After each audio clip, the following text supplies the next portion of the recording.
이제 하나님께서 우리에게 주시는 말씀 함께 보겠습니다. 에베소서 2장 10절의 말씀입니다. 자, 우리 한 목소리로 함께 읽도록 하겠습니다. 시작. 우리는 그가 만드신 바라 그리스도 예수 안에서 선한 일을 위하여 지으심을 받은 자니 이 일은 하나님이 전에 예비하사 우리로 그 가운데서 행하게 하려 하심이니라. 아멘. 새해에는 하나님의 창조 목적대로 킹덤 빌더의 삶을 살아갑시다 라는 제목으로 함께 은혜 나누기 원합니다. 저는 이 말씀이 제목으로 여러분들을 축복하기 원합니다. 새해 복 많이 받으세요 라기보다는 새해에는 정말 하나님의 자녀로서 진정한 킹덤 빌더로서 하나님께서 우리를 지으신 본래 창조 목적대로 살게 되었음을 선포합니다. 2025년도가 그런 한 해 되었음을 선포합니다. 예, 아멘. 그래서 2025년도 12월 결산할 때 정말 하나도 아쉽지 않았으면 좋겠어요. 예, 하나님이 하신 일들이 너무 풍성하고 너무 만족스럽고 내가 한 그 일이 아니라 하나님이 이루신 그 일들로 인하여 기뻐하고 감사하는 2025년 12월을 믿음으로 함께 바라보기를 바랍니다. 아멘. 이번 주간 설 명절 맞이해서 여러분 고향으로도 가시고 또 부모님 친지들을 만나시면서 축복하는 시간을 갖게 됩니다. 그러면서 하는 말이 새해 복 많이 받으세요 라는 인사입니다. 우리가 설 명절에 전통적으로 하는 인사법이죠. 부모님에게 세배할 때에도 새해 복 많이 받으세요. 부모님이 우리 자녀들을 축복할 때도 새해 복 많이 받아라. 이 새해 복 많이 받으세요라는 인사말은요, 단순히 우리의 관습을 넘어서서 한국 사람들이 가지고 있는 전통적인 가치관과 문화를 반영하는 그런 인사법이라고 알려져 있습니다. 새해를 맞아서 성공하고 또 행복을 기원하면서 함께 노력하고 함께 잘 살아보자는 그런 의미가 담겨 있는 거죠. 특별히 이 복을 받는다는 이 개념은 한국 문화에서는요, 이 복을 줄 수도 있고 받을 수도 있다라는 그런 믿음을 가지는 데서 시작한다고 합니다. 그래서 우리는 유교의 전통을 가지고 조상에게 차례를 지내고 조상을 숭배함으로써 조상으로부터 흘러내려오는 복을 받기를 원하고 또 살아계신 부모님에게 세배함으로써 또 서로에게 복을 빌고 또 서로에게 복을 기원하는 그런 믿음을 반영하는 것입니다. 여러분, 이 복에 대해서 우리가 전통적으로 가지고 있는 이 개념 중에 하나는 이 복이 전통적으로 5가지 복을 기원했다고 해요. 5가지 복. 첫 번째는 장수 오래 사는 복이고요. 두 번째 정말 부유하게 그리고 사회적으로도 성공하게 그렇게 살아가는 것. 세 번째는 강령, 큰 병에 걸리지 않고 재난과 어려움을 특별하게 겪지 않고 건강하고 편안한 삶을 살기를 바라는 것. 네 번째는 덕을 끼치는 삶, 정말 남들에게 유익을 끼치고 덕을 세우며 건강하고 건전하게 살아가는 삶. 그리고 다섯 번째가 제 병에 죽는 것이라고 해요. 그래서 정말 자기 할 일을 다 하고 천수를 누리고 죽는 것. 제가 예전에 교회에서 실버 한 70대 이상 사역을 좀 오래 했었어요. 장례를 많이 치렀던 목사였는데 그때 그 어르신들하고 같이 교제하면서 유행처럼 축복의 의미로 덕담의 의미로 했던 말이 있어요. 9988-1234란 말 아십니까? 99세까지 편안하게 팔팔하게 살다가 1, 2, 3일만 아프고 이렇게 부름 받는 거. 9988-1234. 이 5가지 사람들이 우리가 전통적으로 복을 기원하면서 했던 그 인사말 속에는 우리의 신체적인 건강과 복, 그리고 정신적인 또 우리 내면의 복, 이런 것들을 다 포함하고 있는 것 같아요. 우리가 삶을 살아가면서 이러한 복을 누리고 살아가는 거 너무 중요한 일이죠. 그런데 우리가 하나님의 자녀로서 하나님의 나라 관점에서 이 복을 새롭게 오늘 해석해 보기 원합니다. 우리가 만약 하나님의 자녀임에도 불구하고 하나님으로부터 복을 빌어서 복을 받기를 간구하고 있다면 우리가 정말 누구인지를 아직 잘 모르고 있기 때문이죠. 아니, 우리가 하나님께 복을 구하고 하나님 좀 이런 복을 주세요라고 간구하고 있다면 어쩌면 우리는 진짜 하나님이 주시는 복을 하나도 지금 누리지 못하고 있다라고도 할 수가 있겠습니다. 왜냐하면 성경에 말하고 있는 이 복의 개념과 우리가 전통적으로 살아왔던 우리의 심중의 가치관에 자리 잡고 있는 복의 개념과는 큰 차이가 있기 때문이에요. 우리가 잘 아는 시편 1편에 보면 복 있는 사람에 대한 정의가 나옵니다. 시편 1편 1절에서 3절의 말씀에 보면 복 있는 사람은 악인들의 꾀를 따르지 아니하고 죄인들의 길에 서지 아니하며 오만한 자들의 자리에 앉지 아니한다라고 말해요. 그리고 2절에 오직 여호와의 율법을 즐거워하여 그의 율법을 주야로 묵상하는도다 이렇게 말합니다. 그리고 이렇게 살아갔던 사람은 어떤 삶을 살게 되느냐 3절에 같이 읽어봅시다. 시작.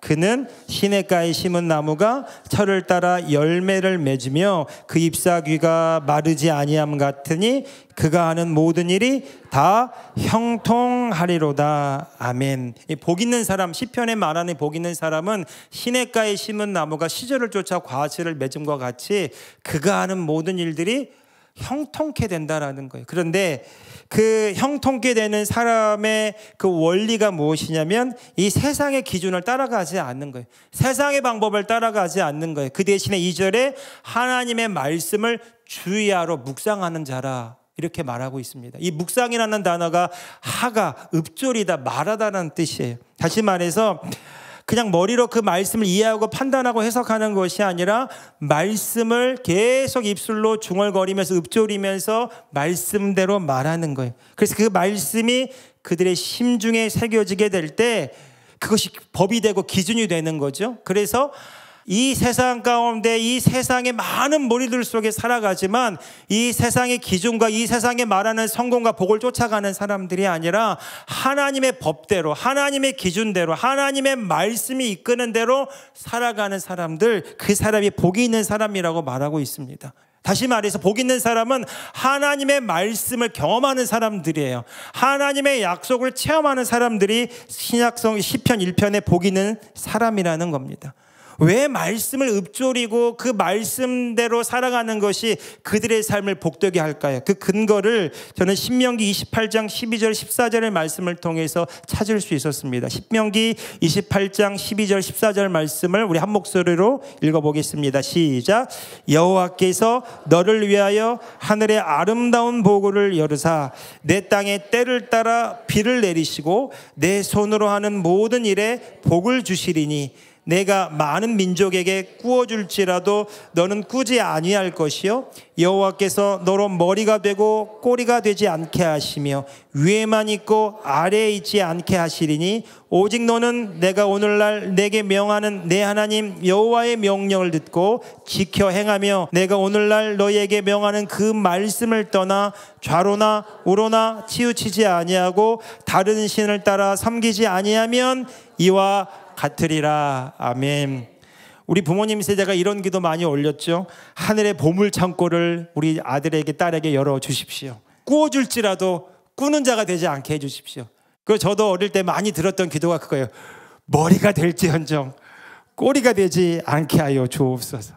그렇게 간구한 그 부모님의 기도가 너무 소중하죠. 그렇지만 성경 말씀에 보면 정말 그렇게 되기를 바라는 그 간절한 소원 때문에 하나님이 그렇게 역사하신다가 아니라 하나님은 말씀하셨어요. 하나님의 말씀을 듣고 지켜 행할 때에 그리고 다른 신을 섬기고 따라가지 않을 때에 하나님의 약속하신 그 말씀대로 너희가 경험하게 된다라고 우리에게 약속하신 거죠. 다시 말해서 하나님의 말씀은 우리가 강구해서 얻어내는 것이 아니라는 것입니다. 여러분 이 신명기 말씀은요, 이 모세가 이스라엘 백성들을 이끌고 광야에 1세대가 들어가지 못하고요, 그 하나님의 말씀을 믿지 않았기 때문에 다시금 그 가나안으로 들어가는 것이 아니라 광야에서 40년간 지내게 됩니다. 이 신명기 말씀은 이 광야에서 자란 2세대들에게 주신 하나님의 약속의 말씀이에요. 이제 너희가 가나안 땅, 하나님이 약속하신 땅에 들어갈 텐데 너희가 그 땅에서 어떻게 살아가야 되는지 하나님이 다시금 모세를 통해서 이전에 주셨던 말씀을 일깨워 주시는 거예요. 너희가 그 땅에 들어가면, 하나님의 약속의 땅에 들어가게 되면 그 땅은 젖과 꿀이 흐르는 축복의 땅인데, 그 땅에서 그 하나님의 약속과 그 복을 누릴 수 있는 길은 너희가 열심히 최선을 다해서 살아가는 것이 아니라 하나님의 백성으로서 하나님의 통치함을 받고 하나님의 말씀이 너희의 삶을 통해서 이루어지도록 할 때 그 땅은 너희를 축복하게 될 것이라고 말씀하는 겁니다. 그러니까 성경은 복을 간구하는 것이 아니라 하나님의 말씀을 경험할 때 그것이 너에게 복이 될 것이라고 말하고 있는 거죠. 여러분, 가나안 땅은요, 하나님의 통치가 이스라엘 백성들을 통해 나타나는 땅이 바로 가나안 땅, 약속의 땅이. 그 땅은 하나님께서 그 땅에 거주하시는 왕국의 모형이 되는 하나님의 나라였습니다. 여러분, 이스라엘 백성들이 흥왕할 때는 그들이 하나님의 말씀대로 살았을 때였어요. 그러나 이스라엘 백성들이 외세의 침입을 받고 그들이 약탈을 당하고 그들이 피폐해질 때에는 그들이 하나님의 법에서 떠났을 때입니다. 여러분, 가나안 땅에 들어갔을 때 이스라엘 백성들이 눈에 보이는 신의 마음을 빼앗기고 말았어요. 그 신이 바로 바알 신이었고 아세라 신이었습니다. 이 바알 신은 가나안 땅의 토속 신이었는데 주인이라는 의미를 가지고 있어요. 폭풍의 신, 비를 내리는 신. 이 농경 문화 사회 속에서 비는 너무너무 중요했어요. 그래서 비를 내리게 해주는 신, 풍요의 신으로 이 바알 신이 숭배되어졌습니다. 그리고 아세라 신은 다산의 신이에요. 노동이 정말 중요한 그 시대 속에서 이 아세라 여신은 다산을 얻게 해준다라고 약속해주는 그런 신으로 여겨졌어요. 그러니까 이 바알과 아세라 신은 풍요와 다산, 만몬의 신이라고 우리가 이해할 수가 있겠습니다. 이 이스라엘 백성들이 자신들의 정체성을 잃어버리고 눈에 보이는 우상을 세우면서 자신들의 복을 간구하기 시작하면서 그 땅이 저주를 받게 됩니다. 아주 클라이막스, 정말 그들이 정말 우상을 숭배하고 하나님의 법에 떠나 있을 때 특별히 북이스라엘에서 활동하던 선지자 엘리야를 통해서 하나님이 그 땅에 저주를 내리시고 또 하나님이 징계하시는 장면들을 볼 수가 있어요. 그때 아합 왕 때의 바알과 아세라 선지자를 섬기던 그 시대에 하나님께서 3년 6개월 동안 그 땅에 비를 내리지 않습니다. 아까 신명기서의 말씀처럼 그 땅은 약속의 땅이고 축복의 땅이었지만 그들이 하나님의 법을 떠났을 때 하나님의 약속하신 말씀을 그들이 경험할 수가 없었던 거죠. 하나님께서 모세에게 주신 10계명 첫 번째 계명이 너는 나 외에 다른 신들을 섬기지 말라는 겁니다. 두 번째는 너를 위하여 새긴 우상을 만들지 말고 위로 하늘에 있는 것이나 아래로 땅에 있는 것이나 물속에 있는 것에 아무 형상을 만들지 말고 그것들에게 절하지 말라. 이것이 10계명 첫 번째, 두 번째 계명인데 이스라엘 백성들이 이 가나안 땅에 들어가서 눈에 보이는 우상을 만들고 그들에게 절하며 복을 간구한 것입니다. 그것으로 인해서 그 땅에 비가 내리지 않게 되죠. 우리가 잘 아는 그 엘리야가 그 갈멜산에서 바알과 아세라 선지자와 대결하는 장면을 우리가 기억해 볼 수가 있습니다. 누가 참 신이냐? 이스라엘 백성들이 오랫동안 하나님을 떠나면서 자신들이 누구인지도 잊어버린 채 살아가다가 헷갈리기 시작하는 거예요. 누가 우리에게 진정한 신이고 누가 우리에게 복을 주는 신인가? 그래서 엘리야가 하나님의 명령을 듣고 갈멜산에 올라가서 하늘에 불을 내려서 제단에 불을 내리게 하는 신이 참 신이다. 이것으로 신 대결을 하죠. 바알과 아세라 선지자 이 850명이 자신들의 몸을 자해하면서까지 울부짖지만 바알과 아세라 그 우상신은 아무런 일도 하지 못합니다. 그런데 이 엘리야가 하나님께 기도하였을 때 하늘에서 불이 내려와서 그 제단과 그 도랑을 다 태워버리죠. 그 일로 인해서 이 바알과 아세라 선지자들은 죽임을 당하고 그리고 엘리야가 다시 기도하기 시작합니다. 엘리야가 얼굴을 무릎에 파묻고 기도할 때에 3년 6개월 동안 그 땅에 비가 내리지 않았는데 하나님께서 그 땅에 비를 내리세요. 사람들은 착각합니다. 엘리야가 간절히 기도하니까 얼굴을 무릎에 파묻고 기도했더니 간절히 기도했더니 그 땅에 비를 내렸다. 아니요, 그렇지 않습니다. 그 땅에 비가 오지 않은 이유는 그들이 하나님의 법에서 떠났기 때문이에요. 그런데 다시 그 땅에 비가 내리기 시작합니다. 그 이유는 엘리야를 통해서 이스라엘 백성들이 다시 하나님께 돌아왔고 그들이 정한 그 지은 죄들을 회개했기 때문에, 그리고 하나님의 말씀대로 행했기 때문에 비가 내렸다라는 거죠. 그러니까 엘리야가 기도한 이유는 뭘까요? 그러면 엘리야가 기도한 이유는 그 땅에 비가 오지 않았기 때문에 비를 내려달라고 간구한 것이 아니라 그가 하나님의 말씀대로 행했기 때문에 이제 하나님이 약속대로 행하시옵소서 그것을 믿음으로 구했던 것입니다. 여러분, 기도는 없는 것을 달라고 기도하는 것이 아니라 우리는 법대로 기도할 필요가 있어요. 하나님의 말씀대로 행할 때 하나님은 그 말씀을 이루시는 분이십니다. 여러분, 엘리야가 기도할 수 있었던 근거는 그냥 내가 간절히 기도하니까 비가 내릴 것이다가 아니라 하나님의 말씀대로 행하였기 때문에 하나님께서 그 말씀을 그 땅에 이루실 것이다가 기도였다라는 거죠. 여러분, 엘리야가 말씀대로 행하고 그 말씀의 실체를 그 땅에서 경험하게 되었던 것입니다. 이제 하나님의 자녀들인 우리들 차원에서 예수님을 통해서 우리에게 주신 그 복을 다시 한번 또 더 깊이 나아가 생각해 보기 원합니다. 예수님께서 마태복음 5장에 산상수훈에서 첫 번째 하신 말씀이 이 말씀이에요. 심령이 가난한 자는 복이 있나니 천국이 저희 것이며. 예, 여러분, 이 심령이라고 하는 단어가 헬라어 원어로 푸뉴마, 영입니다. 그런데 이 가난하다라는 뜻이 무슨 뜻이냐면 부토코스라는 뜻인데 절대적인 빈곤 상태, 아무것도 할 수 없는 상태예요. 우리가 이제 하나님의 나라 복음을 알기 때문에 우리의 영이 하나님과 분리되어서 하나님의 생명에서 떠나 있을 때는 아무것도 할 수 없는 상태라는 거예요. 내가 주님을 떠나서는 아무것도 할 수 없는 상태에 있을 때 예수님께서 오셔서 다시금 하나님의 생명을 우리 가운데 부어주심으로 하나님의 본래 창조하신 그 본 모습대로 회복된 상태, 하나님의 통치가 내 안에 임한 상태, 그것이 복이 있는 자라고 이렇게 성경이 말해주고 있는 것입니다. 다시 말해서 진정한 예수님께서 우리에게 복이 있나니라고 할 때 하나님과 분리돼서는 아무것도 할 수 없어요. 그러나 하나님과 하나됨으로 이제 우리는 하나님의 통치 아래에서 하나님을 나타내는 존재로 회복되었다, 변화되었다. 이것이 예수님이 말씀하시는 복이 있나니라는 뜻이라는 말씀입니다. 여러분, 에베소서 2장 3절을 근거로 다시 한번 이 말씀을 보면 2장 3절 같이 한번 읽어볼까요? 자, 시작.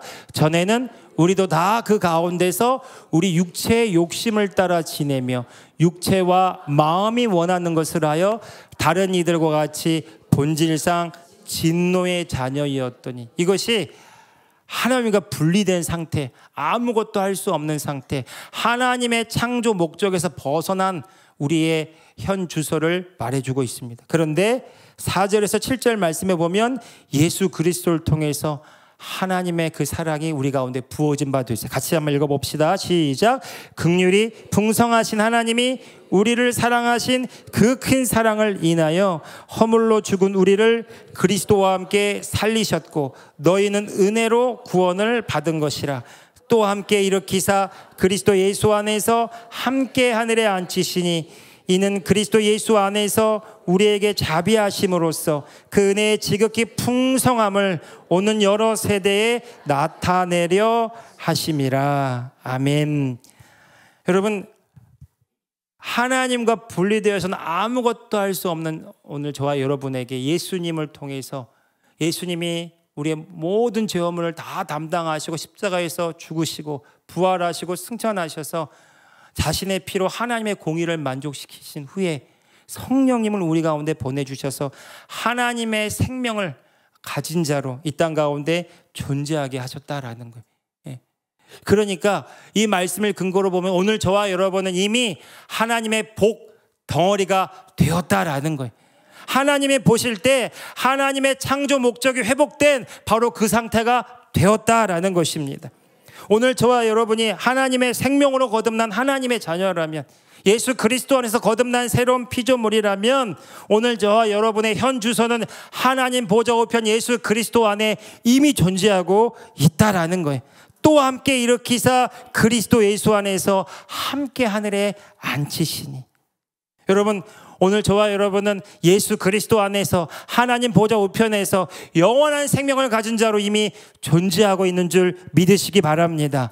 여러분, 그래서 에베소서 1장 3절에서 4절은 우리가 바로 그러한 존재로서 하나님의 복을 지금 누리고 있다라고 설명하고 있어요. 같이 한번 읽어봅시다. 시작. 찬송하리로다. 하나님 곧 우리 주 예수 그리스도의 아버지께서 그리스도 안에서 하늘에 속한 모든 신령한 복을 우리에게 주시되 곧 창세전에 그리스도 안에서 우리를 택하사 우리로 사랑 안에서 그 앞에 거룩하고 흠이 없게 하시려고. 할렐루야.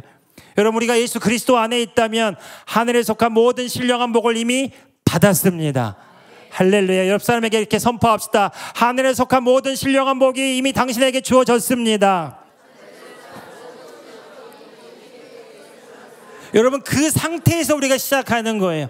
없는 복을 달라고 구하는 것이 아니라 예수 그리스도 안에서 당신이 거듭난 하나님의 자녀라고 믿고 고백하고 있다면 하늘에 속한 모든 신령한 복이 이미 우리에게 부어진 바 되었고 우리는 그 복을 누리는 자가 되었고 그 복을 통해서 하나님의 창조 목적을 이루는 자가 되었다라는 사실을 믿으시기 바랍니다.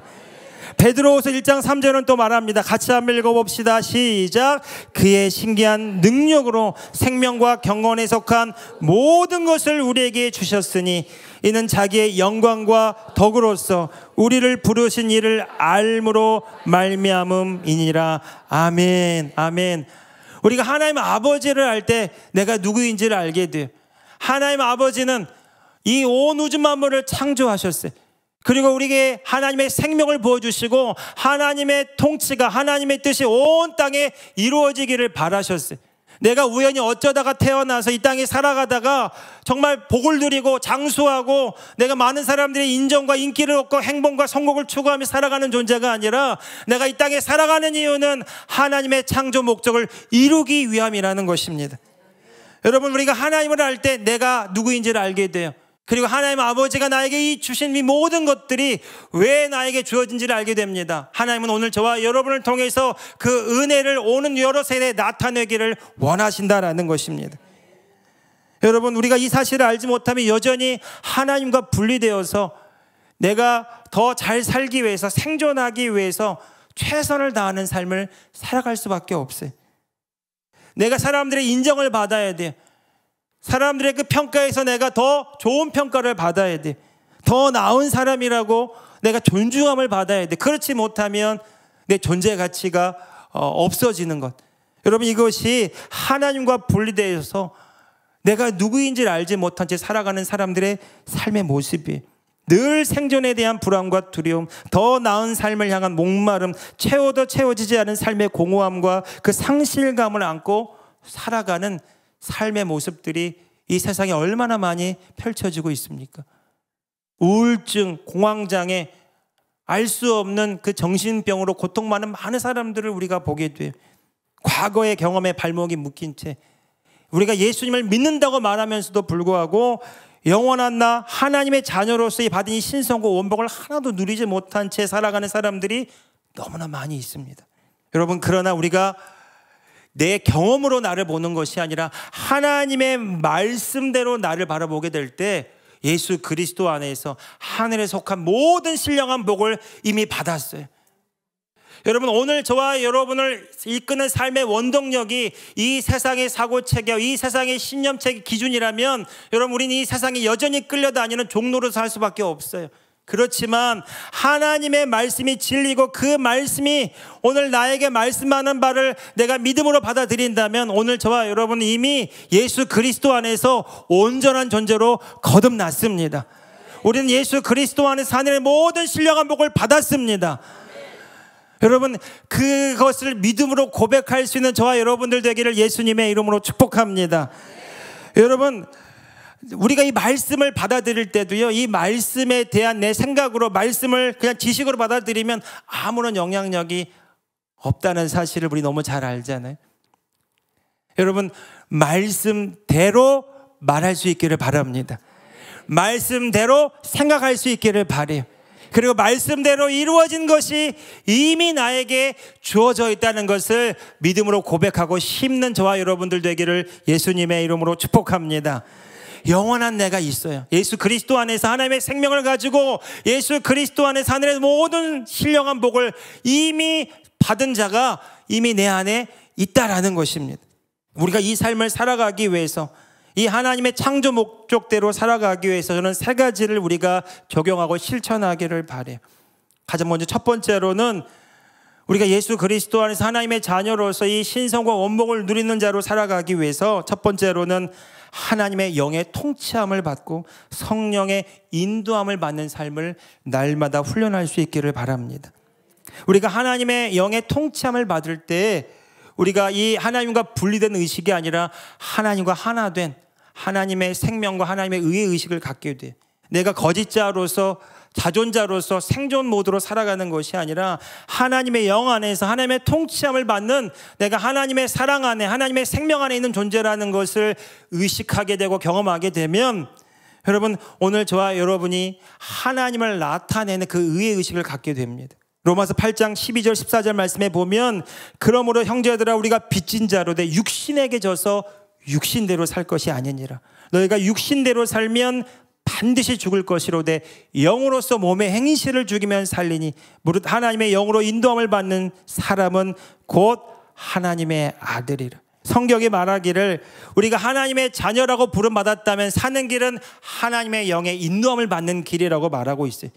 영으로서 몸의 행실을 죽이는 삶이에요. 다시 말해서 거짓자로 육신대로 경험대로 과거에 기초한 나로 살아가는 것이 아니라 하나님의 영의 인도함을 받아서 주의 말씀에 근거하여서 하나님의 자녀됨을 누리고 살아갈 때, 그때 우리가 진정으로 살아가는 존재가 되었다라는 것이죠. 여러분 이 성령님을 통하여 우리의 혼이 몸의 종노릇에서 벗어나서 하나님의 영의 인도함을 받을 때요, 그때 우리가 지금 이 순간 여기로 돌아와서 하나님의 차원적인 계획을 경험할 수 있어요. 하나님의 은혜를 경험하게 됩니다. 내가 애써서 수고해서 얻어내는 삶이 아니라 예수 그리스도 안에서 성령의 인도함을 받을 때 내가 다 할 수는 없지만 하나님의 이끌림을 받고 인도함을 받을 때 하나님의 차원적인 개입과 하나님의 은혜와 하나님의 호의를 경험하는 삶을 살아가게 됩니다.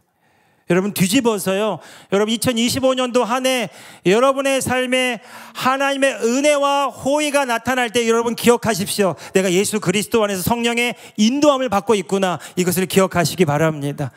여러분 하나님의 은혜와 호의가 나타나는 삶을 살기 원하십니까? 날마다 영으로서 몸의 행실을 죽이며 성령의 인도함을 받는 삶을 살아가시기를 예수님의 이름으로 축복합니다. 하나님 나라의 차원적인 삶은요, 보이는 세계에서 내 지혜와 노력으로 이루어지는 것이 아닙니다. 하나님의 나라의 차원적인 삶은 보이지 않는 세계에서 이미 법적으로 이미 이루어진 나가 그의 나라와 그의 의를 구할 때, 성령의 인도함을 받을 때 실제적으로 내 삶에 이미 이루어진 그 말씀이 내 삶에 체험되는 삶을 살아가게 되는 것입니다. 다시 말해서 우리가 하나님의 통치 안으로 성령님의 인도함을 받아 들어갈 때 하나님의 온전하심이 우리의 삶을 통해서 차원적으로 나타나는 삶을 살아가게 되는 것입니다. 여러분 은혜와 하나님의 호의가 나타나는 2025년도 새해가 되었음을 예수님의 이름으로 선포합니다. 따라합시다. 나의 삶에 하나님의 은혜가 넘쳐납니다. 하나님의 개입과 호의가 나타났습니다. 성령의 인도하심 가운데 그 삶을 살게 되었음을 예수님의 이름으로 선포합니다.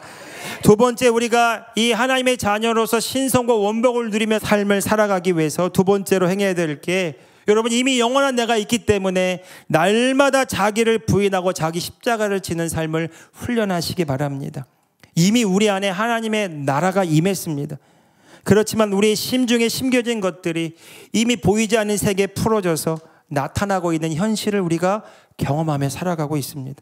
이 세상으로부터 만들어진 내 생각과 감정과 나의 믿음, 그것으로 인해서 보이지 않는 세계의 그 실상이 실체로 경험되고 있는 것이죠. 여러분 이제 우리가 해야 될 일은 그 생각이, 그 감정이, 내가 보는 것이 진짜도 사실도 아닌 것을 알기 때문에 그 생각하는 나, 그렇게 느껴지는 나를 날마다 십자가에 못 박는 자기 부인과 자기 십자가를 지는 삶을 살아가야 됩니다. 여러분, 날마다 나를 부인하고 자기 십자가를 질 때, 나를 포기하는 삶을 살아가게 될 때 내 안에 영원한 나가 나의 삶을 통해 나타나는 경험을 하게 됩니다. 그러니까 이 복음은요, 내가 최선을 다해서 어디에 도달하는 삶이 아니라 그 도달하려고 하는 나를 날마다 포기할 때 영원한 내가 경험되고 온전한 내가 경험되는 삶을 살아가게 되는 것입니다. 그래서 사도 바울은 이제 내가 사는 것이 아니다라고 선언합니다. 갈라디아서 2장 10절에 내가 예수 그리스도와 함께 십자가에 못 박혀 이미 죽었나니 그런즉 이제는 내가 사는 것이 아니라 내 안에 그리스도께서 사시는 것이라. 사도 바울의 삶의 역동적인 그 능력은 어디서 나타났을까요? 날마다 나는 죽노라에서 나타났습니다. 내가 날마다 죽을 때마다 날마다 그리스도가 사시는 경험을 하게 되었다는 것이죠. 예수님도 말씀하셨어요. 아무든지 나를 따라오려거든 자기를 부인하고 자기 십자가를 지고 나를 쫓을 것이니라. 할렐루야. 여러분, 오늘 저와 여러분의 삶의 능력의 비결은 날마다 나를 부인함에 있기를 바랍니다. 날마다 나의 십자가를 지고 그리스도 안에 거하는 삶을 훈련하는 데 있기를 바랍니다. 그때마다 내가 아니라 그리스도가 나를 통해 사시는 그 놀라운 차원적인 은혜의 삶을 우리가 살아가게 된다는 거죠. 여러분, 우리의 모든 삶의 고통과 괴로움은 사실 내 생각으로부터 만들어진다는 데 우리가 모두가 동의하고 있어요. 내가 만든 상상의 이야기, 내가 원하는 대로 되지 않을 때, 내가 옳다고 생각하는 그 기준에 부합하지 않을 때, 이렇게 되어야 돼, 이렇게 알아야 돼, 그렇게 뭔가 내가 추구하고 원하는 것들이 이루어지지 않을 때 그것으로 인해서 우리는 고통을 받게 되고요, 그 문제를 해결하기 위해서 또 최선을 다하는 삶을 살아가게 됩니다. 그런데 성경은 하나님과 분리되어져서 자존자로 살아가는 그 나를 날마다 포기할 때마다 내 안에 계신 그리스도가 살아계시는 그 놀라운 체험을 하게 된다고 말합니다. 빌립보서 4장 12절 13절에 보면 사도 바울의 삶을 이 한마디로도 요약할 수 있어요. 같이 한번 읽어봅시다. 시작. 나는 비천에 처할 줄도 알고 풍부에 처할 줄도 알아. 모든 일 곧 배부름과 배고픔과 풍부와 궁핍에도 처할 줄 아는 일체의 비결을 배웠노라. 13절. 내게 능력 주시는 자 안에서 내가 모든 것을 할 수 있느니라. 아멘. 사도 바울이 모든 상황을 겪으면서 하나의 비결을 깨달았다라고 말합니다. 그 비결은 내가 상황과 현실에 나를 내어 맡기는 것이 아니라, 상황이나 환경으로 자신의 삶을 결정하는 것이 아니라, 자신은 오직 주님 안에서 주님 안에 계신 예수 그리스도로 인하여 내 삶이 결정되어진다는 것을 그가 발견했다라는 것이죠. 내게 능력 주시는 자 그리스도 안에서 나는 모든 것을 할 수 있습니다. 이것이 그의 삶의 결론이 되었습니다. 여러분, 그리스도 안에 있는 나는 거듭난 나이고요, 영생을 가진 나이고 하나님의 모든 것을 이 땅에 나타내도록 부름받고 지음받은 나입니다. 그러니까 예수 그리스도 안에서 우리는 모든 것을 할 수 있는 자로 이미 지음 받았습니다. 여러분, 그렇기 때문에 상황이나 환경이나 눈에 보이는 현실이 우리에게 말해오는 그 말에 대답하는 것이 아니라, 보이는 것에 우리가 판단받는 것이 아니라, 보이지 않는 나의 영원한 내가 있음을 알고 그리스도 안에서 주의 말씀대로 새롭게 오늘 저와 여러분을 의식할 수 있기를 바랍니다. 우리가 이 사실을 깨닫게 되면 내가 얼마나 더 잘할 수 있느냐에 관심을 두는 것이 아니라, 내가 얼마나 그런 나를 포기하고 내 안에 계신 주님을 나타내는가에 관심을 갖게 됩니다. 예수 그리스도 안에 있는 것이 최고의 상태인 것을 알게 됩니다. 엔테오스라는 말이요, 그리스도 안에라는 말입니다. 여러분, 엔테오스, 이게 열정이라는 뜻입니다. 예수 그리스도 안에 있을 때 주님의 생명이 우리 안에 역동적으로 역사할 때 우리는 열정을 갖게 돼, 주님을 나타내고 싶은 갈망을 갖게 됩니다. 여러분, 2025년도 모든 것이 흔들리는 한 해라고 우리 누누이 들어왔습니다. 정말 이 나라가 흔들리고 있고요, 전 세계가 요동치고 있고요, 또 우리의 삶 또한 덩달아서 계속 흔들리는 이 시대를 살아가고 있습니다. 모든 것이 빠르게 변하고 있습니다. 여러분, 이 모든 것이 흔들리는 한 해이기 때문에 위험하다 우리가 여기는 것이 아니라, 이 모든 것이 흔들리지만 우리는 다른 식으로, 다른 관점에서 바라봤으면 좋겠어요. 이 모든 것을 흔드시는 그 하나님에 의해서 영원한 하나님의 나라를 발견하는 그런 2025년도가 되었음을 선포합니다. 모든 것이 흔들리고 세상이 흔들릴 때, 우리도 흔들릴 때 여러분 기억하십시오. 하나님이 우리를 흔드셔서 우리의 틀을 깨뜨리고 있다는 사실. 내가 가진 생각을 깨뜨리시고, 내가 옳다고 여기는 나의 주장을 깨뜨리시고, 나의 거짓자의 모든 습성들을 깨뜨리셔서 하나님의 것들을 온전히 부으시는 그릇을 준비하는 2025년도 되었음을 선포합니다. 여러분 흔들릴 때 위험하다가 아니라 예수 그리스도 안에서 흔들릴 때 자신을 주님께 내어 맡기는 결단이 있기를 예수님의 이름으로 축복합니다. 나는 주님의 것입니다. 따라합시다. 나는 주님의 것입니다.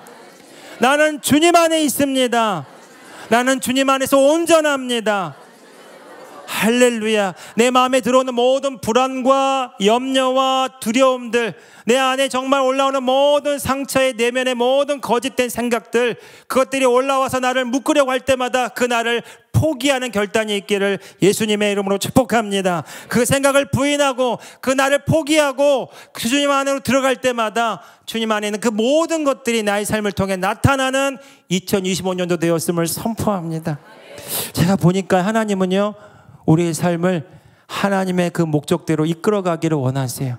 저는 이 나라도 그렇게 하나님이 이끌어가고 있다고 믿습니다. 오늘 저와 여러분도 그렇게 지금 이끌어가고 계십니다. 우리가 하나님의 자녀라면 우리를 부르신 하나님의 창조의 목적과 하나님께서 태초부터 계획하신 우리를 향한 놀라운 그 계획들을 지금도 이루어가고 있습니다. 그 믿음 안에서 우리 자신을 바라보시기 바라요.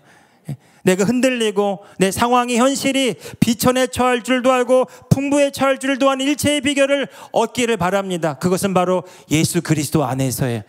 내게 능력 주시는 자 안에서 내가 모든 것을 할 수 있기 때문에 우리는 날마다 부인할 수 있어요. 물론 우리는 날마다 자신을 주님께 내어드릴 수 있어요. 그러므로 인하여 주님이 오늘 저와 여러분 삶에 나타나는 진정한 은혜가 있기를 예수님의 이름으로 축복합니다.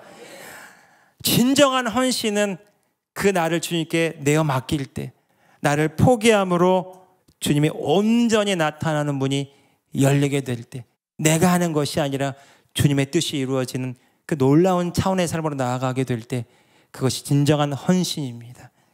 여러분, 2025년도가 내가 주님을 위해서 더 많은 일을 하는 한 해가 아니라 내 그 주님을 위한 나의 열심을 주님께 드리면서 나를 포기함으로 하나님이 나를 통해서 더 많이 나타나는 진정한 헌신의 자리로 나아가는 2025년도가 되기를 바랍니다.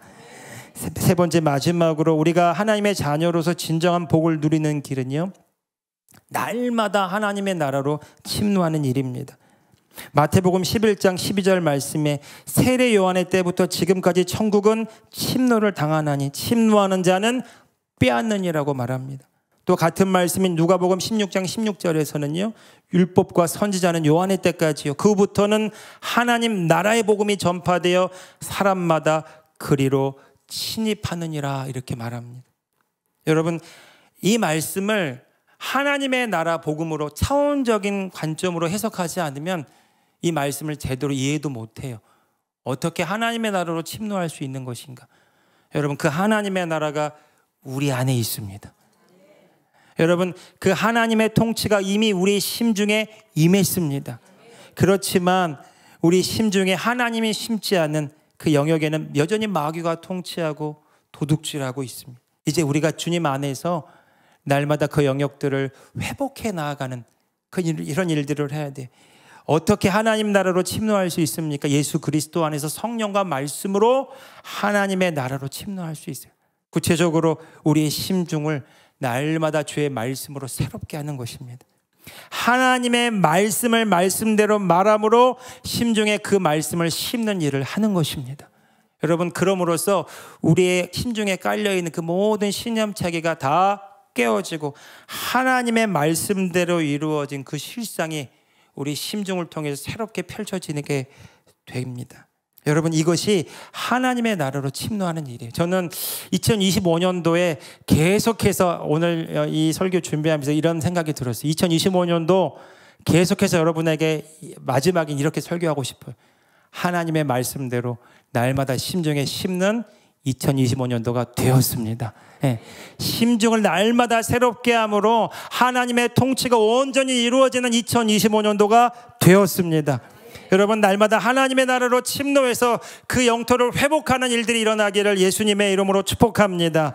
여러분, 빌립보서 2장 13절에 보면 너희 안에서 행하시는 이는 하나님이시니 자기의 기쁘신 뜻을 위하여 너희에게 소원을 두고 행하게 하신다고 그랬어요. 여러분, 우리가 말씀을 계속 심을 때마다 어떤 일이 벌어지냐면 하나님의 마음을 알게 돼요. 하나님의 소원을 품게 됩니다. 하나님의 뜻이 무엇인지를 알게 돼요. 그 뜻에 나를 일치시키는 삶을 살아가게 됩니다.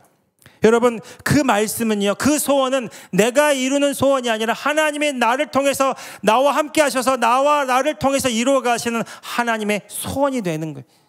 여러분, 말씀을 날마다 심는 2025년도가 될 때마다 여러분, 날마다 우리 심중이 새롭게 되어져서 하나님의 뜻에 우리의 마음이 일치되어지는 그 순간순간마다 여러분, 하나님을 나타내고자 하는 열정이 일어나게 될 것입니다. 그래서 정말 우리 안에서 행하시는 그 하나님이 하나님의 뜻을 이루어 가시는 그 한 해, 그럼으로써 내가 사는 삶이 아니라 하나님의 나를 통해 살아가시는 그 하나님의 자녀된 삶을 온전히 누리게 될 줄로 믿습니다. 여러분, 이 삶을 통해서 우리는 하나님이 우리를 창조하신 창조의 목적이 회복된 상태에서 그것을 확장하게 되는 상태로 나가게 될 것입니다. 단순히 하나님의 자녀들이 그냥 이 땅에서 잘 사는 것이 아니라 하나님의 자녀로서 분명한 정체성을 가지고 이미 법적으로 이루어진 것들을 현실적으로 나타내기 위해서 날마다 하나님의 나라로 침노해서 정말 내가 살아가는 1터 3터에서 하나님의 나타나는 삶을 살아가게 되는 것이죠. 여러분, 이 삶이 바로 킹덤 빌더의 삶입니다. 저는 선포합니다. 2025년도 우리가 하나님의 자녀로서 이 킹덤 빌더의 삶을 살아가게 될 때 우리의 3터 1터에 하나님의 차원적인 나타남이 있게 될 것입니다. 1터의 부흥이 일어나는 2025년도 한 해가 되었음을 예수 그리스도의 이름으로 선포합니다. 그래서 오늘 우리가 본문으로 읽었던 에베소서 2장 10절의 말씀이 바로 우리에게 이것을 얘기해 줍니다. 같이 한번 다시 읽어보겠습니다. 시작. 우리는 그가 만드신 바라 그리스도 예수 안에서 선한 일을 위하여 지으심을 받은 자니 이 일은 하나님이 전에 예비하사 우리로 그 가운데서 행하게 하려 하심이니라. 아멘. 우린 하나님께서 창조하신 새로운 피조물입니다. 그리스도 예수 안에서, 이 말은 이제 내가 사는 삶이 아니라는 것을 결론 내렸어요.